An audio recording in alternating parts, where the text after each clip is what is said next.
Hey everybody, hope you're all doing good today. Just wanted to break away from the stories a little bit today and sort of I've been trying to get caught up on some of the comments I've had as far as people, wanting to talk about, specific tips and stuff in fishing. And I've had a couple on. I had one a couple days ago. One of the subscribers that I had wanted to know about, like common mistakes on jig fishing and jig fishing tips. And first of all, I just want to say that, out of all the techniques as far as that there are in bass fishing, jig fishing is probably my favorite. And it's the type of a deal where it's like, you don't get to do it all the time, because like when you're fishing tournaments around the country, it's not set up for jig fishing all the time. It's just like there's, situations and there's times a year and there's bodies of water that we go to where jigs are really good. And, when I'm in this part of the country where I live out here, Missouri, Arkansas, Oklahoma, Kansas, there's a lot of jig fishing opportunities. And that's really, that's what I sort of, was my foundation, when I was coming up as a professional angler, was my jig fishing strengths. Because around here, flipping jigs and flooded cover, or just on, whatever cover, laydowns, docks, whatever like that, there's a lot of stuff you can do that in here. We've got Lake of the Ozarks in the stocks, we've got Grand in the stocks, we got, bluff chunk rock banks, we got flooded cover, a lot of different type of good jig water. So, I've got a lot of experience with jigs. So, in doing that, I've sort of, learned some things over it, learn some, some of the do's and don'ts. And I just sort of want to share a little bit, sort of have a conversation, just talking about jigs. First of all, it's like, you got to, understand the classifications of jigs. And, there's basically, you have like your, your pitching and flipping type jigs, full size. And then you have your, your finesse type jigs, pitching and flipping, casting, that type of stuff. And then you've got some of your football head jigs. And back, 25 or 30 years ago, it's like nobody used football head jigs, nobody used finesse jigs. There was only one jig profile, and that was like, the old Ouron jigs, lunker lures, that type of stuff. And I still use a lunker lure jig a lot for flipping. But that was jig fishing. It was like, you're anywhere between 1/4 ounce up to 1/2 ounce. 1/2 ounce was about as big as they went. Thick skirt and, fairly bulky trailer. Back then we used pork frogs a lot, number 11 and number 1s. Of course that, changed quite a bit when they quit making pork frogs about 20 years ago, and the soft plastic technology got so good on your chunks and jig trailers that that just never really made a comeback. But for flipping jigs, I'm going to sort of give you a little bit of my thoughts on that. First of all, I think one of the biggest mistakes, or not really mistake, but one of the biggest drawbacks that I see on when people fish jigs, flipping jigs, is they get locked into certain colors. And primarily black and blue. I mean, black and blue and green pumpkin. That's like, I'm guessing there's probably, 95% of the people that fish a flipping jig are either throwing some type of a black and blue or green pumpkin, depending upon the water clarity. And those are excellent colors, and they catch fish. But one of the biggest tips I can give you on flipping jigs and other jigs as well. I mean, your finesse, even though finesse jigs and football heads people don't use black in those two categories, but they still do. But one of the biggest things to remember in jig fishing, particularly flipping jig fishing, is don't get locked in to just black and blue or green pumpkin. You need to experiment up a lot. One of my favorite jig colors like that is a straight electric blue skirt, a blue sapphire chunk on it, some type of blue sapphire plastic chunk, black and chartreuse, brown and black. What I try to do is I try to stay away from black and blue as much as I can, because literally a black and blue jig gets fished everywhere and the fish see it a lot. And so that's one of the biggest tips that I can give you. And also, when you're flipping, the size of your jig has a lot to do as far as with the number of bites you get. And the size of jig that I like to use as far as weight goes, a lot of it depends on water clarity. Probably water clarity even more than the water temperature, because I like to use a light jig if I can get away with it. My favorite jig size, excuse me, is like a 1/4 ounce to 3/8 ounce, which is lighter than what most people use. Anymore, you see people, they're using 1/2, 3/4, 1 ounce jigs all the time. And I do use those. I mean, I use heavy jigs too, but one of the reasons I like to use the lighter jigs is that you can make a lot more natural presentations when you're fishing around shallow stained water, and that's the type of water I like to fish those jigs in a lot. So if I'm fishing in water visibility that's like 12 inches or less, which is the visibility that I like to fish my pure dark flipping jigs in, I like to use a 1/4 ounce sinker, a 1/4 ounce weight. I mean, and sometimes even an 1/8. I mean, Lunker Lure makes an 1/8 ounce jig, a full size jig, and I use that quite a bit too. So little piece of advice I can give you is go lighter. And when you're talking about mistakes people make, a lot of times people automatically, they get set into a certain jig weight and they stay with that based upon, doesn't matter what the water clarity or visibility is. Like I said, and water temperature is not the deciding factor, because I'll use that light jig if the water's 90 degrees or if the water's 40 degrees. It doesn't really matter. It's just has a lot to do with the water clarity on that. Trailers is another big deal. I mean, when you're talking about matching your trailers to the jig colors, I'm always experimenting with this, and there's no rule of thumb. I mean, you got everybody out there has got their favorite, jig trailer skirt color combinations.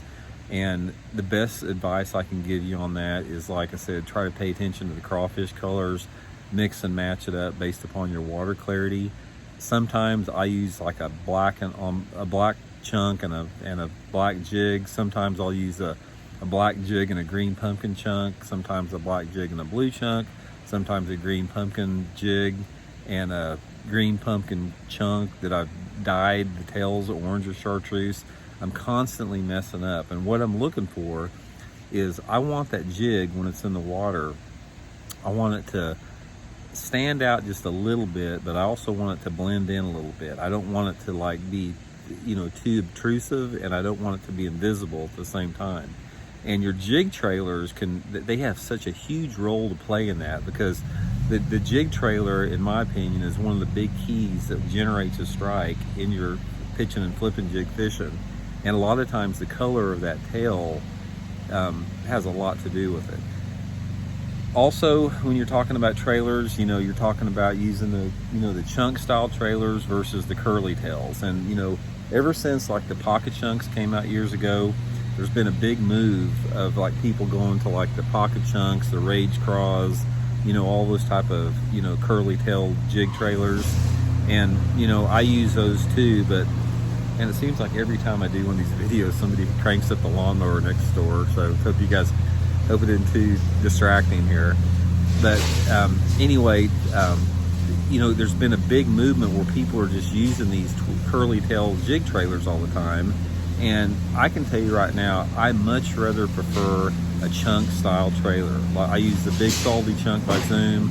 I use the Super Chunk Junior by Zoom. There's no action on it. It's just a chunk type trailer. And it's been my experience over the years that I get more bites and I get bigger bites with a chunk type trailer. I like the swimming tails, obviously. If I'm swimming a jig, that type of stuff is really good. And occasionally I'll use a the twisty type trailer. Like I'll use a Zoom Z-Crawl Junior that's got 2 little legs on it. If I'm flipping a little bit deeper in real clear water, where I'm sort of going from a visual on that. And you hear a lot of people talk about, well, yeah, I want the heavy jig and the twisty tail trailer, when the water's warmer and the fish are more aggressive. And you can't get locked in to a mindset that certain trailers and certain colors work based upon a set of environmental variables, because that's not the way it is. When you're dealing with jig fishing and there's a lot of variables to the jig and the trailer, you need just to experiment, keep an open mind, and if you get locked in on and you make a commitment to fishing a jig during the day, just spend some time experimenting with it.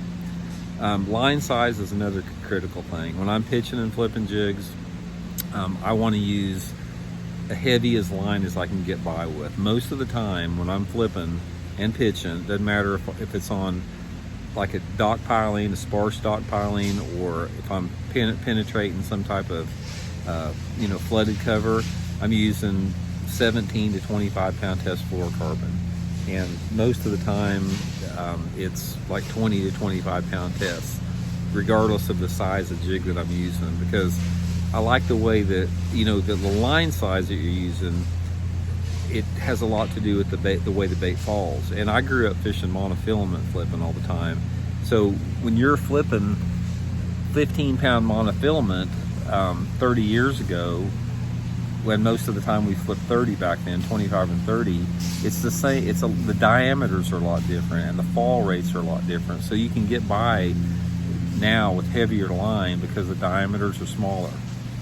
One thing that I do not like when I'm flipping, although I will do it if I have to, is using braided line. Everybody has gotten locked in and they use braided line way too much for flipping.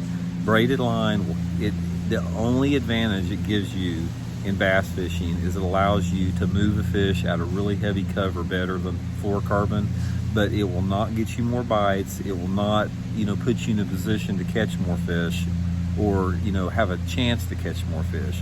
It's purely a piece of equipment that allows you to be more efficient in getting bass out of really heavy cover. The only time that I use braided line if I'm flipping jigs is if I'm flipping super heavy, deeper cover, where if the bass bites me like in 4 to 8 foot of water in really heavy cover, I have got to get that fish out of there like immediately, or I'm not going to get it in. And so I don't like fishing like that, but I will if I have to. But try to stay away from braided line on jigs. I mean, you don't really need it as long as you get a hook in those fish. They're not coming off most of the time, and limit the times that you use braided line to when you really need to use it. That's pretty much okay. That's quite a bit on on the flipping jigs. Now for the finesse jig, and I'm covering this pretty fast, and later on I'll go into a little bit more detail on some jigs. But as far as for like using finesse jigs are probably the type of jig that and football heads, and I'll talk about footballs and finesse jigs at the same time here to sort of save a little bit of time, because I know you guys don't want to sit and listen to me talk forever and ever. But okay, football heads and finesse jigs are probably the two most popular jig categories in today's fishing. They're a lot more versatile. The football jigs, are really a top tool for fishing offshore anymore. And with the electronic technology, that sort of opened that type of water up. So you're seeing a lot more football head jigs being used now. And also with the compact finesse jigs, whether it be like a compact finesse flipping jig or a ball head jig, or more of a finesse wire jig, you see that used a lot, particularly on lakes that have a lot of rocky banks and bluffs. We use them here a lot in the Ozarks and around objects like boat docks. In this situation, most of the time when you're dealing with football head jigs and the smaller finesse jigs, is I don't hardly ever go to dark colors on them. I usually stay to the green pumpkins, the watermelons, the peanut butter and jellies, that type of a combination with the same type of natural matching colors. Because a lot of the times, I'm fishing these baits, it's a little bit clear water, not all the time, but a lot of times the water visibility is over 12 inches, and you're dealing with a more finesse bite where you're having to coax those fish a little bit more. And a more natural color jig will get you more bites than a darker color jig will, for sure. Darker colors will catch you bigger fish, but you know, the more natural colors will catch you, you know, a lot more bites. One of the biggest mistakes that I see people make when they're fishing, you know, finesse jigs and football head jigs is they tend to leave too much skirt on it. You need to trim your skirts way back short on their football heads and your finesse jigs, because you want to maximize the visual effect of the trailer. I usually cut mine back, you know, at least to the back of the hook, maybe a little bit shorter, because on a lot of these, you know, the finesse jigs and the football head jigs, that's when I'm using the curly tail trailers. Like a twin tail trailer is one of my favorite to use on both a finesse jig and a football head jig. I use like that Zoom Z-Craw a lot, which is, you know, got 2 little legs on it. A lot of people use the pocket chunks and the Rage Craws, that type of stuff. But the finesse jigs and the football head jigs are one exception to the rule that I do not use chunks on them too much. I will occasionally, like if I'm flipping a, you know, like a heavy finesse jig around cover, I'll use a Super Chunk Junior on it a little bit once in a while. But most of the time, I really like that twin tail trailer. And like I said, what I want on that twin tail trailer is I want that trailer to be able to move completely free, and I want the fish to be able to visually key in on that a lot. Another thing I do with my compact jigs and football head jigs is I spend a lot of time dyeing the tails on them. Chartreuse, orange, sometimes like on a green pumpkin I'll dye the tails blue, which a lot of people don't do. But it seems like to me you'll get a lot more bites by, you know, doctoring up your colors a little bit on those finesse jigs, because it is a finesse technique. I mean, football head jigs and finesse jigs they're closer in line with like the shaky head. I think the bass inspect them a little bit more. You're not really fishing as much around targets with them, so it's more like open water and rocks, pea gravel banks, that type of stuff. And so that's why I like that free swinging deal. Line size, here again, it's sort of across the board there. If I'm using like some type of a heavy finesse jig, you know, I'll go up to 20-pound test line on it sometimes if I'm fishing around heavy cover.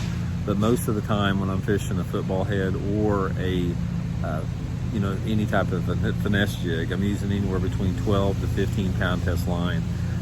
I use a 15 a lot, 15 maybe 17 on the football heads, because I'm fishing deeper water with it, but I still want to be able to move that fish in deep water, and there's rocks down there sometimes that you can break off on. But finesse jig for the most part, like I said, 12 to 15, football head jig, you know, 15 to 17 is what I use quite a bit on there. And rod sizes, like I said, for the most part, you know, I'm using, you know, the Megabass Alcalys flipping stick on the flipping jigs. And then I'm just using like a, you know, some type of a 7-foot, like the Diablo Special on Megabass, which is a 7-foot sort of a medium heavy rod on the football head jigs and the finesse jigs as well. So anyway, that's just a little bit of an overview out there with it. But, you know, to sort of recap the takeaway, what I'm talking here as far as mistakes people make, I'd say if I had to go back and look at one particular thing on jig fishing, the biggest mistakes people make is they get locked into certain colors. They stay with the black and blues and the green pumpkins too much, and they don't experiment enough with different colors and different trailer setups. You've got to experiment with your trailer setups, with your colors, with your dyes, that type of stuff, to really maximize your jig fishing. And once you do this, that's when you can sort of take it to the next level, and that's what separates the good jig fishermen from the people that just throw them. So anyway, thanks for tuning in again. We'll do some more jig stuff later on at different points. I'll probably do some stuff on the swim jig down the road. And again, thanks for tuning in. I appreciate you guys taking the time to listen. And if you haven't subscribed to the channel, please do so, man. It really helps out if we can get some more subscribers on here. And like I said, I just appreciate you taking the time to listen. So talk to you later. Bye.